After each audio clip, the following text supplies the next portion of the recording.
Halo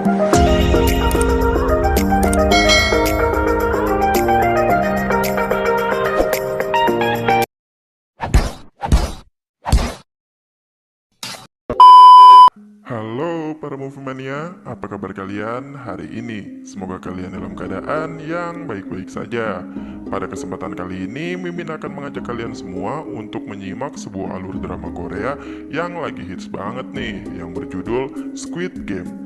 Drama Korea Squid Game menceritakan tentang perjuangan hidup ratusan orang yang terlilit hutang untuk memenangkan hadiah uang tunai senilai 45,6 miliar won. Squid Game juga diisi oleh aktor-aktor papan atas seperti Park Hae-soo yang main di drama Prison Playbook. Ada juga Lee Yong-jae yang main di film The Housemaid. Adapun Wi Ha-jun pernah memainkan film horor populer Korea Selatan yaitu Gonjung Haunted Asylum.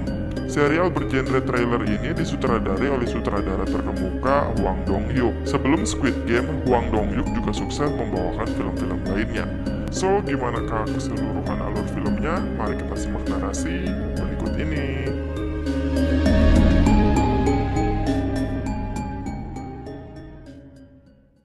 Di awal film, kita sedikit diceritakan dengan sebuah tata cara permainan yang disebut dengan cumi-cumi, yang bahasa Inggrisnya Squid Game. Intinya, permainan tersebut adalah sebuah permainan kejar-kejaran yang biasa dimainkan oleh anak kecil. Setelah itu, barulah kita masuk ke dalam inti cerita. Di awal film, kita diperlihatkan dengan seorang pria miskin yang tinggal bersama dengan ibunya yang tua renta. Pria tersebut bernama Song Gi-hun. Song Gi-hun diceritakan sebagai duda beranak satu yang baru saja cerai beberapa tahun yang lalu. Ia bercerai karena terkena PHK dan akhirnya terjerat hutang yang begitu besar. Hari ini, rupanya anak Gi-hun berulang tahun.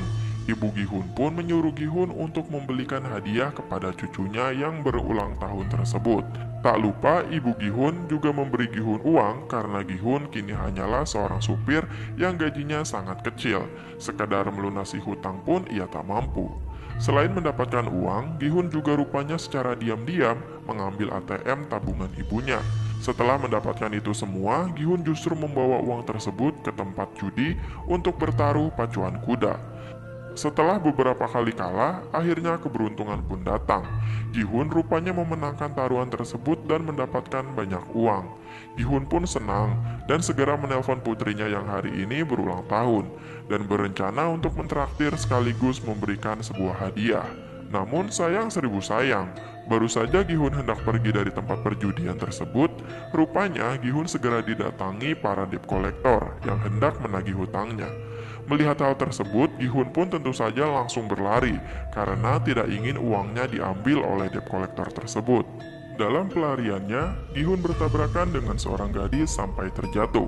Seketika Gi-hun pun langsung bergegas dari jatuhnya dan kembali melanjutkan pelariannya. Namun sayang pelarian Gi-hun tidak berjalan mulus.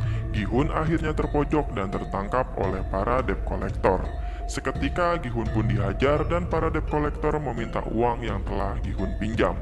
Karena sudah tidak kuat menahan sakit, Gi-hun pun akhirnya menyerah dan hendak memberikan uang yang ia telah menangkan tadi sebagai cicilan hutangnya. Akan tetapi, sayang beribu sayang, ketika Gi-hun memeriksa kantongnya, ternyata uang Gi-hun sudah tidak ada dan hilang. Setelah dipikir-pikir, Gi-hun baru sadar, rupanya gadis yang tadi ia tabrak adalah seorang pencopet. Sungguh malang ya guys, sudah jatuh ketimpa tangga pula si Gi-hun tuh. Oke lanjut. Kesal karena Gi-hun tidak kunjung membayar, para debt collector pun semakin menghajar Gi-hun hingga babak belur. Hingga pada akhirnya para debt collector memaksa Gi-hun untuk menandatangani surat penyerahan organ tubuhnya. Jika dalam sebulan Gi-hun belum bisa melunasi hutangnya, maka mereka akan mengambil ginjal, mata, dan organ tubuh lainnya yang bisa dijual untuk melunasi hutangnya. Di tengah kesialannya hari ini, Gi-hun baru ingat ia harus mengajak putrinya yang sedang berulang tahun hari ini untuk makan bersama dan membelikan hadiah. Bermodalkan uang receh sisa yang ada pada dirinya, Gihun berusaha membelikan putrinya hadiah dengan cara bermain capit boneka, sambil berharap bisa memenangkan boneka yang bagus sebagai hadiah putrinya nanti. Namun karena ia tidak pandai dalam bermain permainan tersebut, ia pun berkali-kali gagal dan hal itu membuatnya stres. Beruntung muncul seorang anak yang sangat jago dan membantu Gihun memenangkan satu hadiah tersebut. Setelah itu, Gihun pun menemui putrinya untuk makan bersama dan memberikan hadiah tersebut. Tapi sayang, hadiah yang ada di dalam kado tersebut malah berisi sebuah korek api yang berbentuk pistol. Gihun pun merasa malu di depan putrinya dan mengambil kembali hadiah tersebut. Setelah makan bersama, Gihun pun mengantarkan putrinya pulang ke rumah ibunya alias mantan istri Gihun. Sepulang dari mengantar putrinya, kesialan rupanya belum selesai menimpa Gihun pada hari ini. Ia rupanya ketinggalan kereta dan membuat dirinya harus menunggu lebih lama di stasiun. Dan di saat Gihun sedang menunggu, ia didatangi oleh seorang pria yang berpakaian rapi seperti seorang agen MLM. Pria tersebut mencoba mengajak Gihun untuk berbicara, namun Gihun yang sedang lelah dan kesal karena kesialannya hari ini pun menolak pria tersebut. Akan tetapi, rupanya pria tersebut mengajak Gihun untuk bermain permainan anak kecil dan berjanji akan memberikan uang apabila dia menang. Namun dengan syarat, apabila Gihun kalah, maka pria tersebut akan menampar Gihun. Gihun yang memang sedang butuh uang pun tak menyia-nyiakan kesempatan ini. Akhirnya mereka pun bermain dan pada awalnya Gihun selalu kalah dan ia harus ditampar berkali-kali oleh pria tersebut hingga pipi Gihun memar dan memerah. Akan tetapi pada akhirnya Gihun bisa memenangkan permainan tersebut dan mendapatkan uang yang sebelumnya pria tersebut janjikan. Setelah bermain, pria tersebut menawarkan sebuah permainan yang memiliki hadiah jauh lebih besar dan sangat banyak tentunya. Dan tidak disangka pria tersebut telah mengetahui semua latar belakang Gihun, bahkan ia tahu semua hutang-hutang Gihun. Gihun pun terkejut, namun pria tersebut berusaha meyakinkan Gihun untuk mengikuti permainan tersebut, dan ia pun pergi. Namun sebelum pergi, pria itu memberikan kartu nama untuk dihubungi apabila Gihun bersedia ikut bermain. Di perjalanan pulang, Gihun yang telah memenangkan uang dari pria tersebut tampak senang.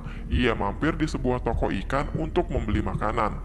Di toko tersebut, si ibu pemilik toko rupanya mempunyai seorang anak yang sangat membanggakan. Dia seorang lulusan universitas terbaik dan bekerja di perusahaan besar. Dan kabarnya putra ibu pemilik toko tersebut kini sedang berada di Amerika. Nama anak ibu tersebut adalah Sang-woo. Kalian harus ingat nama orang ini bro, karena dia nanti akan jadi salah satu peserta di permainan maut. Oke lanjut. Sesampainya di rumah, Gihun diberitahu oleh ibunya kalau tahun depan anaknya akan dibawa oleh mantan istri dan ayah tirinya ke Amerika. Ibu Gihun pun menyuruh Gihun untuk memperjuangkan hak asuh anaknya tersebut. Karena bagaimanapun juga ibu Gihun sangat sayang kepada cucunya tersebut dan tidak ingin berpisah darinya. Akan tetapi apalah daya, Gihun hanyalah seorang supir berpenghasilan sangat rendah. Oleh sebab itu, Gihun pun mulai memikirkan tawaran yang diberikan pria di stasiun tadi. Tanpa pikir panjang, Gihun pun menghubungi nomor yang tertera di kartu nama tersebut. Dan segera tim penjemput pun datang untuk menjemput Gihun. Saat masuk ke dalam mobil, Gihun merasa aneh karena semua orang di sana tertidur kecuali para penjemput yang menggunakan pakaian aneh berwarna merah. Rupanya mereka semua dibius termasuk Gihun. Saat tersadar, Gihun sudah berada di sebuah ruangan yang berisi ratusan peserta lainnya yang juga mengikuti permainan tersebut. Di dalam ruangan tersebut, Gihun memakai baju bernomor 456, yang mana itu adalah nomor terakhir yang merupakan jumlah dari keseluruhan peserta yang mengikuti permainan tersebut. Selain itu, Gihun juga bertemu dengan seorang kakek bernomor 001. Gihun heran, kenapa sang kakek ikut dalam permainan ini. Tak lama setelah Gihun berbincang dengan kakek 001, Gihun melihat sebuah keributan yang terjadi antara seorang gadis dengan pria yang sepertinya seorang preman. Akan tetapi setelah diamati lebih lanjut, Gihun baru sadar kalau rupanya gadis tersebut adalah gadis yang tempo hari telah mencopetnya.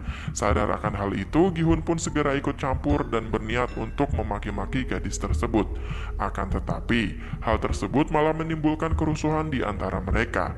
Dan di titik ini kita tahu bahwa gadis tersebut adalah gadis pelarian dari Korea Utara. Dan sepertinya preman tersebut tersebut merupakan bosnya. Tapi belum tahu juga sih. Oke, lanjut. Setelah keributan terjadi, para penjaga berpakaian aneh pun datang untuk menyambut para peserta.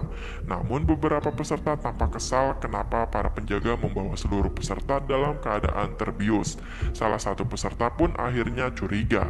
Segera penjaga pun membacakan semua profil dari peserta yang ternyata semua peserta yang ikut dalam permainan tersebut adalah orang-orang dengan masalah keuangan dan juga lilitan hutang yang sangat besar.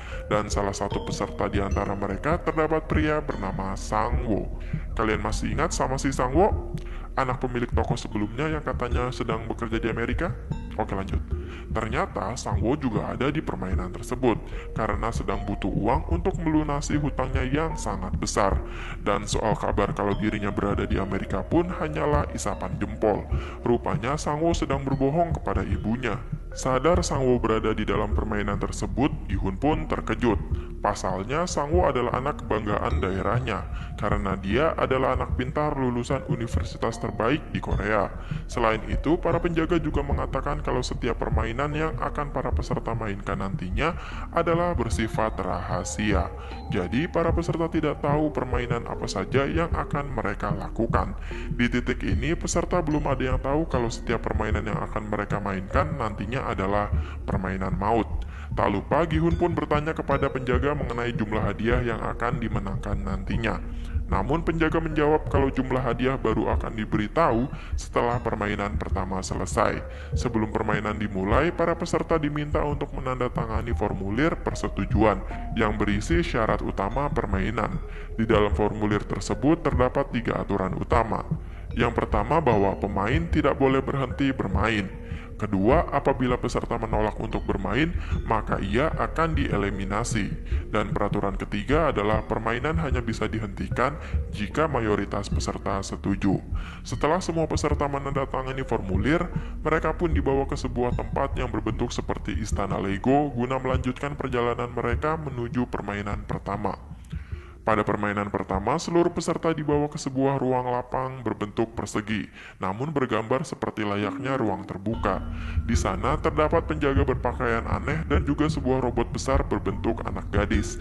Di sana, Gi-hun segera menghampiri Sangwo dan bertanya kenapa dia bisa sampai ada di sini. Sangwo pun hanya menjawab kalau lebih baik dibicarakan nanti saja. Beberapa saat kemudian terdengar pengumuman bagaimana tata cara permainan nanti akan dilakukan. Di tempat lain terdapat seorang pria bertopeng yang sepertinya adalah pengendali dari semua permainan yang akan terjadi dan dia pun memulai permainan. Permainan pertama berjudul lampu merah, lampu hijau. Pada permainan ini, peserta diwajibkan untuk tidak bergerak ketika boneka menyebutkan lampu merah dan harus bergerak sampai melewati garis sebelum waktu habis ketika boneka mengatakan lampu hijau. Dan apabila terdapat peserta yang bergerak ketika lampu merah dan masih berada di lapangan setelah waktu habis, maka peserta tersebut akan dieliminasi. Awalnya, para peserta menganggap remeh permainan ini karena mereka belum tahu bahwa eliminasi yang dimaksud adalah dibunuh. Permainan pun dimulai dan ada 2 orang pemuda yang sangat ceroboh. Belum lama permainan dimulai, salah satu pemuda tersebut ternyata gagal dan harus dieliminasi. Seketika suara tembakan pun meletus dan pemuda tersebut terjatuh. Di titik ini, para peserta lain belum sadar kalau suara tersebut adalah suara tembakan sungguhan yang telah menembak peserta yang gagal hingga tewas. Permainan pun berlanjut sampai akhirnya pemuda kedua menyadari kalau suara tadi adalah suara tembakan sungguhan. Ketika sadar, pemuda tersebut pun panik dan bergerak saat lampu merah. Seketika ia pun tereliminasi dan tertembak hingga tewas.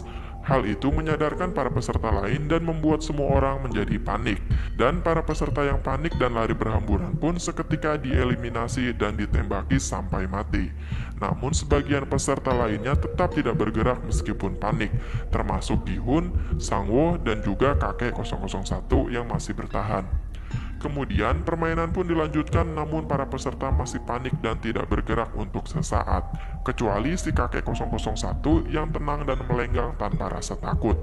Barulah setelah itu para peserta lain ikut bergerak karena mereka sadar apabila mereka masih berada di lapangan setelah waktu habis, maka mereka akan dieliminasi juga. Satu persatu pun para pemain gugur dan waktu terus berjalan dan tinggal tersisa sedikit. Dan pada akhirnya Gi-hun sempat terhambat karena kaki Gi-hun Gi-hun ditarik oleh peserta yang telah tereliminasi namun belum tewas. Waktu semakin menipis dan Gi-hun masih berada di lapangan. Hal itu membuat Gi-hun semakin panik. Sementara itu, Sang-woo, gadis pencopet KK-001, telah berhasil melewati garis finish. Gi-hun yang masih berada di lapangan pun semakin panik dan membuat Gi-hun hampir saja terjatuh dan tereliminasi. Beruntung Gi-hun diselamatkan oleh seorang pemuda sehingga ia terselamatkan dan pada akhirnya mereka berhasil melewati garis finish sebelum waktu habis. Sementara sisa peserta yang masih berada di lapangan saat waktu telah habis pun akhirnya dihabisi dan dieliminasi. Permainan pertama pun selesai dan berakhir serta atap pun tertutup. Dan ternyata para peserta ini bermain di sebuah pulau terpencil di antah berantah. Dan episode 1 pun selesai. Wah, seru banget ya filmnya. Kalau kalian ada di posisi peserta permainan, kira-kira bakal gimana nih bro and sis? Tulis pendapat kalian di kolom komentar ya. Sekian pembahasan episode 1, kita lanjut di episode berikutnya. Jangan lupa subscribe dan dadah!